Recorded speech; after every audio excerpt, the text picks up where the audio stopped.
भर रस्त्यात सोडण्यात आलेल्या मुलांना आसरा मिळाला असून सामाजिक कार्यकर्ते मकरंद शिवशेट्टी यांनी पुढाकार घेत सामाजिक बांधिलकी जोपासली। ज्यांना मुलं नाहीत ते पालक अनाथ आश्रमातून मुलांना दत्तक घेऊन त्यांचं संगोपन करून सामाजिक कार्यात योगदान देत असतात। मात्र सोलापुरात एक दुर्दैवी घटना घडली आहे। हडपसर येथून आलेल्या एका महिला तिच्या चिमुकल्या 3 मुलांना सोलापूर पुणे हायवे रोडवर भर रस्त्यात सोडून निघून गेली।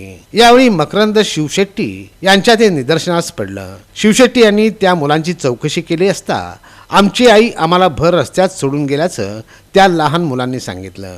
तेव्हा शिवशेट्टी यांनी फौजदार चावडी पोलिसांशी संपर्क साधून हकीकत कळवली। त्या लहान मुलांना बाल सुधारगृहात पाठवण्यात आलं। त्यामुळे मुलांना मायेचा आधार मिळाला व आसराही मिळाला। अशा प्रकारे कोणत्याही चौकात मुलांना सोडू नये। अशा प्रकारे सोडल्यास एखादा अपघात होण्याची शक्यता नाकारता येत नाही। याची पालकांनी खबरदारी घेणं आणि काळजी घेणं ही काळाची गरज आहे असं बोललं जातं। मी काय केलं, तात्काळ 112 ला कॉल केला। 112 ला कॉल केल्यानंतर 2 डिपार्टमेंट आले। डिपार्टमेंट आल्यानंतर आम्ही त्यांना स्टेटमेंट घेऊन कोदरतोडी पोलीस स्टेशन आलो। तिथं सेकंड PI देशमुख साहेब होते आणि ठाणे अंमलदार रुपनर साहेब होते। त्यांना साहेबने सांगितले की साहेब अशी अशी घटना घडलेली आहे की त्यांना कोणी नाही आहे, तर त्यांचं बालसुधारगृहामध्ये तुम्ही नेऊन पुढील संगोपनासाठी तुम्ही त्यांचा विचार करा।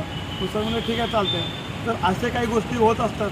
काही लोकांना मूलबाळ होत नाही म्हणून ते लोक दत्तक घेतात आणि काही जणांना मूलबाळ होतं आहे आणि त्यांच्या दोघांच्या नवरा बायकोच्या भांडणामुळे अंतर्गत भांडणामुळे त्यांना चव्हाट्यावरही सोडतात त्यांनी। तर असं कोणी करू नये